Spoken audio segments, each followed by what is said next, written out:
こんにちは、コロです。カーボンシューズって本当に意味があるの？高いけど自分には早いんじゃないかって思ったことありませんか？今日はそのことに関して自分で書いたブログをもとに要点と考えを整理しました。それでは本編をどうぞ。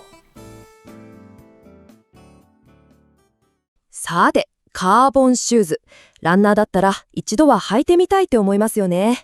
でも、いざお店で見ると結構いいお値段しますし、これ本当にこの値段の価値あるのかなって正直思いませんか？思います。まさにその皆さんの心の声に、今回はランナーのコロさんのものすごくリアルな体験談と客観的なデータをもとに切り込んでいきたいと思います。単にシューズを選ぶっていう話じゃなくて、あなたの走りをもう根本から変えちゃうかもしれない加速装置の秘密、一緒に見ていきましょう。はい。で、いきなりこれです。このスライドの言葉、これがまさにコロさんが最初に感じた本音なんだそうです。軽い、なんか足に羽が生えたみたいだっていう感動はあったそうなんですけど、うわ、勝手に足が前に進むみたいな感覚は正直そこまでだったと。いや、これ僕も初めて履いた時全く同じこと思いましたね。そうなんですよ。で、これコロさんだけじゃなかったんです。このデータを見ていただくとわかる通り、しっかり恩恵を感じるって断言できる人は実は 35% しかいない。多くの人が言われてみればそんな気もするかなぐらいの感覚なんですね。だからもしあなたがあれと思ってても全然心配いらないってことなんです。むしろここからが面白いんですよ。じゃあそのなんとなくをこれだっていう確信に変えるにはどうすればいいのか。コロメさんがいろいろ試してたどり着いた結論がまさにこれなんです。カーボンシューズっていうのは誰でも履けば速くなる魔法の靴じゃない。ある特定の条件を満たした時にだけ起動する、いわば加速装置なんだ。で、その仕組みがまた面白いんですよね。靴の中に入っているカーボンプレート、あれって言ってみればトランポリンみたいなものなんです。軽くポンって乗っても大して跳ねないですけど、自分の体重を全部乗せてぐっと強く踏み込むと、ものすごい力で体を上に押し上げてくれますよね。カーボンシューズも原理は全くそれと同じなんです。なるほど。そのトランポリンの例え、めちゃくちゃわかりやすいですね。じゃあその強い踏み込みっていうのは一体どうすれば生まれるんでしょうか？ただ単に腕をブンブン振って地面を力任せにガンガン蹴って走ればいいっていうわけではないですよね、きっと。いい質問ですね、ヒロさん。まさにそこが多くの人が勘違いしちゃうポイントなんです。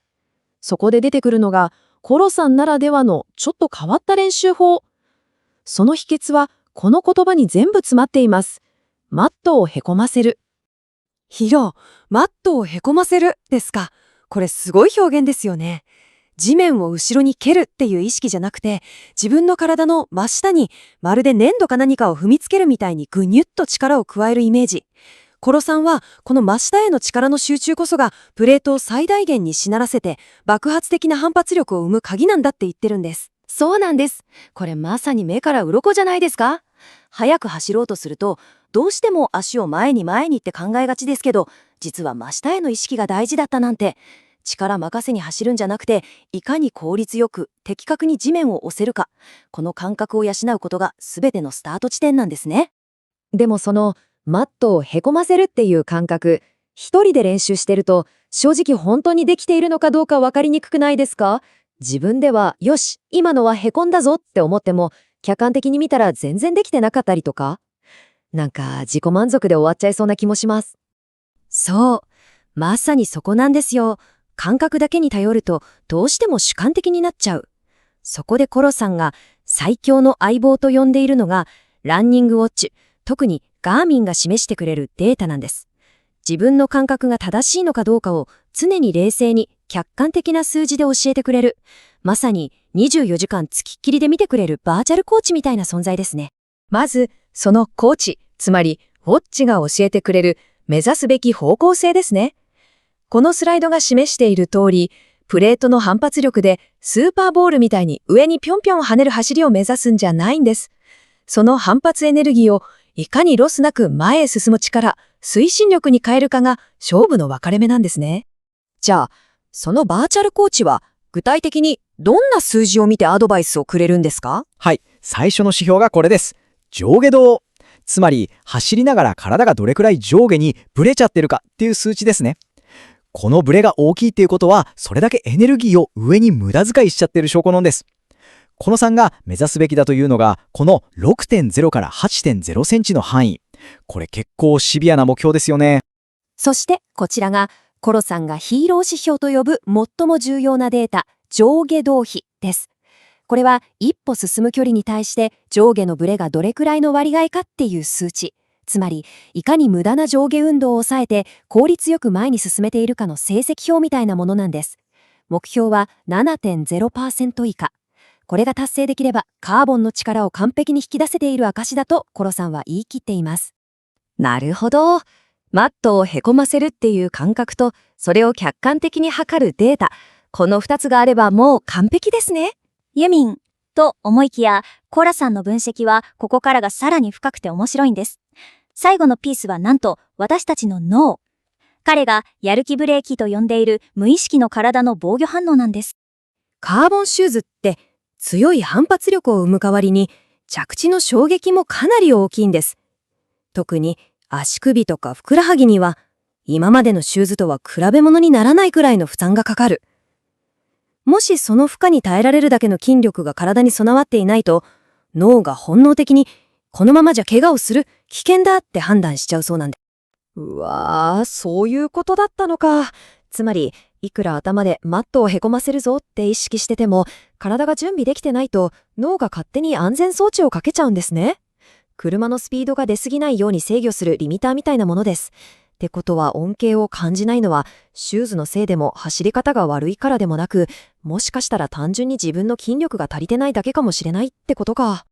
その通りです。だからこそ地面を押す技術とそれを受け止められる頑丈な体、この2つが車の両輪みたいに揃って初めてあなたのポテンシャルが解放されるんです。では最後にそのための具体的なアクションを見ていきましょう。よし、じゃあ頑張ってマットをへこませる感覚を身につけてトレーニングもして体の準備も万端になったとします。いよいよ効果が出始めたぞっていうのはどうやって実感すればいいんでしょうか。ここが一番ワクワクする瞬間ですよね。由美子さんが提案する方法は驚くほどシンプルなんですよ。このスライドのように全く同じ距離、同じペースの練習をある日はいつものジョギングシューズで、そして別の日にカーボンシューズでやってみるんです。その時に、あれ?いつもより心拍数が上がらないなとか、同じペースなのになんだか足がカットに前に出ていく感じがする。そう感じたら、それがあなたの加速装置がついに起動したサインです。そして、コロさんからの最後の、そして最も力強いメッセージが、これです。恩恵を感じない人ほど伸びしろがある。ヒロはこれは本当に勇気づけられますね。今効果を感じていないっていうことは、これからもっと速くなれる、成長できる可能性を秘めているっていうことなんですね。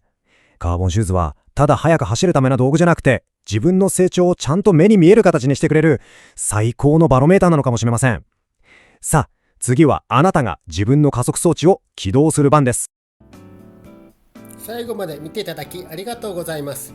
これから何か取り上げてほしいテーマがありましたら、コメント欄に書いていただけると嬉しいです。次回、ガーミンマラソン練習以外でも使える最高の相棒についてお話しします。コロでした。また次の動画でお会いしましょう。